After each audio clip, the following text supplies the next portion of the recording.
Hey, everybody, good morning to you. This is the day that the Lord has made. I wanted to jump on and encourage your heart as we share in the Word of God. And this morning, as we start this new week, I want us to take a moment and dive into the Psalms. That's right, the Psalms. And in particular, I want to share out of Psalms 121. And the first two stanzas in this Psalms is very familiar, I'm sure, to all of us. But it says these words. It says, I will lift up my eyes to the hills from which cometh my help. My help comes from the Lord, which made heaven and earth. And as I thought today, I want to leave you with something that even in this global pandemic, even in this new season of economic downturns, and in this season of changes and political, social ups and downs, you and I, we got to keep our heads up. And so in this journey of life that you and I are going through, we all have to make sure we have what we need, not just to make it through the week, but we have to have what we need just to make it through the day, because we're living through some tough times. We're going through some things where things can change in an instant, in a moment. People we know who were just here are now gone. And so we got to be prepared to live this life doing the best we can, not to lose our heads and stay the course that God has for us. And for you and I, we all have to question our own ability to maintain when we have our problems arise, when issues arise, when accidents come up in our lives. We need to know that we are going to be sustained. We need to know that we're going to be covered.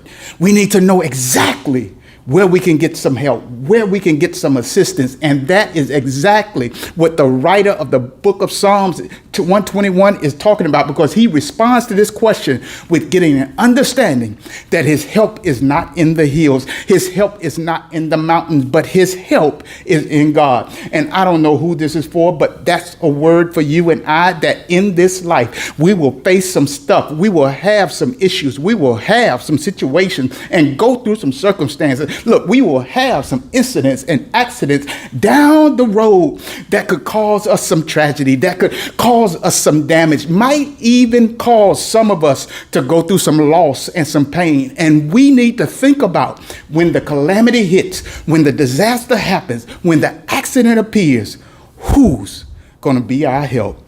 Just recently, right here in Louisiana, we just got hit by Hurricane Ida. And after assessing the disaster and the loss of homes and property, many of us were scrambling, trying to figure out where to go for some help, where to get some relief. Was it going to be the homeowner's insurance that was going to come through? Was it the landlord that was going to come through? Was it the renter's insurance that was going to come through? Was it D-snaps that was going to come through? Because after something tragic in your life happens, the number one question that begs to know in our lives is, where are we going to get our help? Where's our help coming from? And in this Psalms, the writer responds to you and I this morning that the hills aren't high enough to protect you. The hills can't cover you, and the hills cannot provide for you. And I don't know what your hills might be today, but I come by this morning to tell you that your job might be a hill, but it can't keep you. Your family might be a hill, but as much as you love them and as much as they might care for you, they can't cover you from the vicissitudes of life. And even our government, whether you're Democrat or Republican, on welfare or self-care, if they can't give enough care to the least and the marginalized, it surely can't help us now. But there's good news in this psalm that I want to give you this morning, because the psalmist in the text, he helps us to know that no matter what you and I look to, no matter what you and I assume is going to happen, we got somebody that's always on our side. And in the words of the old street prophet Tupac, if I could share this with you, he wrote these lyrics for those of us who are still striving to make it in this life. He tells us we got to learn how to keep your head up. And you might have problems today that's causing you to look down. Life might be giving you good reason to look down. But here's the good news this morning that I want to leave with you, that we don't have a right or responsibility to keep our heads down when we know who God is and we know what God can do and we're sure of God's power. You got to keep your head up. I dare you to put that in the comment section right now, that I got to keep my head up. I got to keep my head up whether I'm sick. I got to keep my head up whether or not I got money in my pocket, whether if my money gets funny or my change gets strange. I got to keep my head up, because you got to keep your head up, because listen to me, you got to be responding to the fact that God is a keeper. And that's all I'm trying to say this morning in this psalm to you. And that is that God is a keeper. And if you would just look back over your life, your own life, and let me tell you something, I believe that you got some evidence of God's keeping power. You know you should have lost your mind, but God has been a keeper. God has been a sustainer, and he's our help in times of trouble. And you ought to give God a shout of praise right there alone, that your testimony is of what God can do. And before I go, I want to leave you with a few reasons why God is a keeper.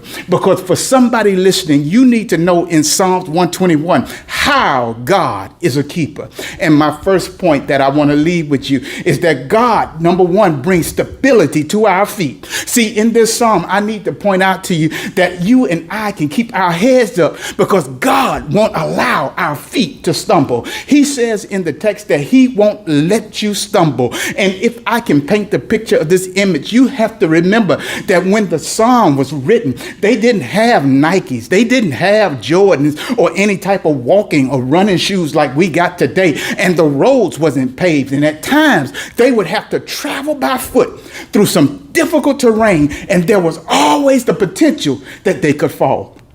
It was always the potential that they could mess around and stumble over some rocks or break or sprain their ankle. And so the text lets us know that even though there was the potential to fall, and even though there were going to be some places that would be deemed unstable, but because God is a keeper, he made sure that our feet, no matter what terrain you're in, you don't have to worry about falling. Good God Almighty, because God has the power to keep you up. God has the power to keep you stable and keep you where you need to be. And I don't know who I'm preaching to right now, but somebody listening to me over this Facebook Live, you had to go through some difficult times. You had to go through some difficult terrain. You had some difficult seasons, but you're still standing. There's been some stuff that should have made you fall. There should have been some stuff that should have made you stumble. There should have been some stuff that should have made you sprain your ankle. There should have been some stuff that should have caused you to bump your head. But I come trying to tell you and declare to you that you're still here, that you are here still standing over a year after a pandemic. But here you are, even after a job loss. Here you are after having to bury loved ones. But here you are after that crazy relationship. Here you are after a crazy political and economic season. And I declare over your life that despite the difficulty, you're still standing. And you ought to still celebrate the fact that through everything you've been through, you're still standing. And that's because we have a God that still kept you, despite the fact that you couldn't keep yourself, because he stabilizes our feet. And not only will God cause us to keep our head up because he stabilizes our feet, but the psalmist goes on to say that we can keep our head up because God, he shields us from harm. See, God protects us by being our shade. And what God wants us to know, that whatever comes up in our life that has the potential to do us harm, he has the power power to provide us shade. You better hear me good, because when we talk about this, he uses this text, the analogy, that harm of the sun and the moon and how that can cause. And what the psalmist is driving home is that God has the power to shield us from the hot moments in our life and the cold moments in our life. And God is so powerful in protecting us, my brother and sister, that whatever comes in your life trying to cause you harm, whatever is in your life trying to make you stop and make you quit, I want to tell you right now that God has the ability to shield you from it. And that's why you can go to the same job that other people quit and you gave up, but you still prospering in it. That's why your haters talk about you but can't do nothing with you, because you're rubber and they're glue, and everything they say to you never sticks, but it comes back on them,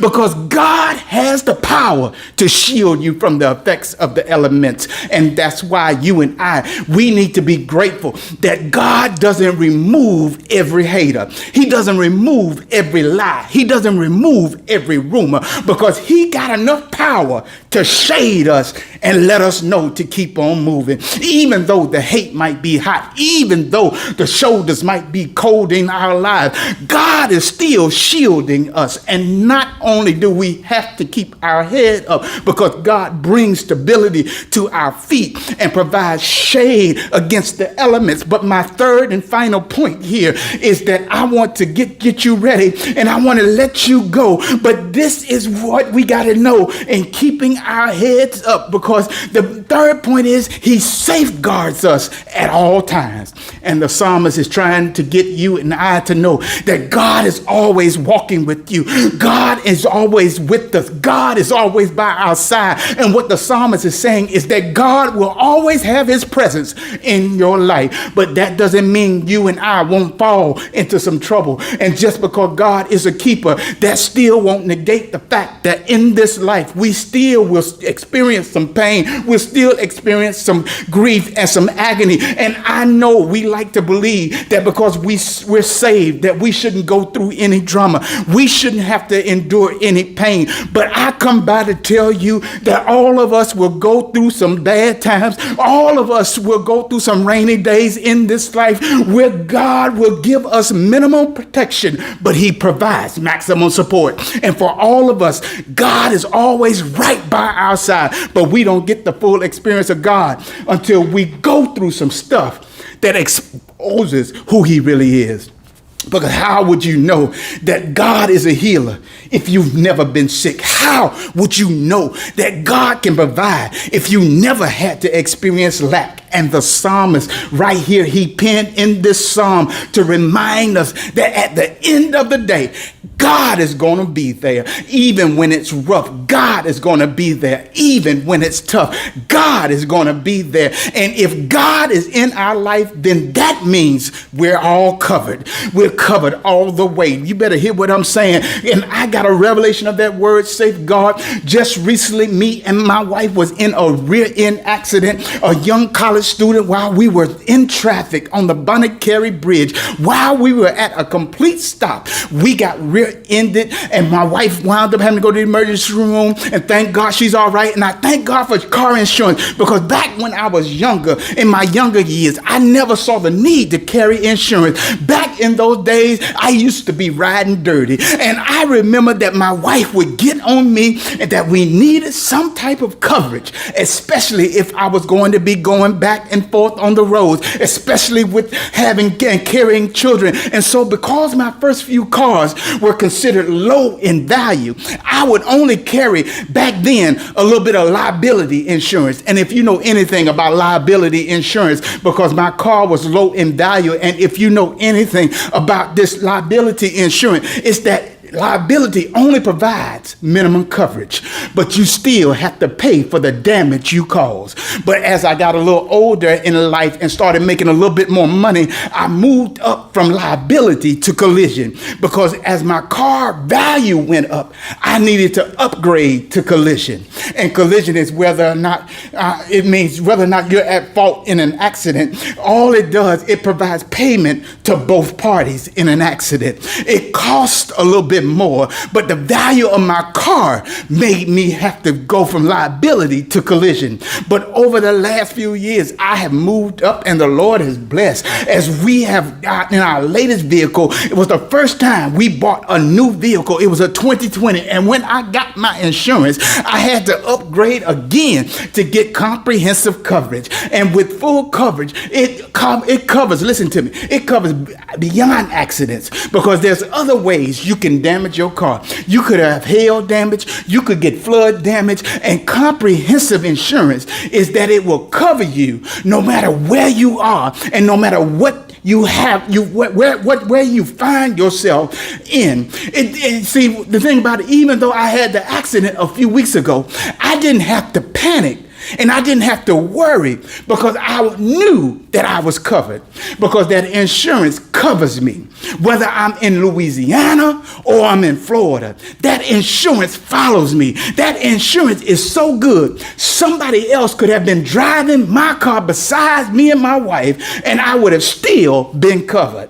And because we get comprehensive insurance, it didn't matter what damage was done or how the accident affected my vehicle. Because when you got comprehensive insurance, you don't have to fret, you don't have to get upset or worry, because no matter what comes your way, listen, you're already covered. And ain't you glad that we got a God that keeps us and thought enough about you and I that we were so valuable that we didn't need liability. We were so valuable that we didn't need collision.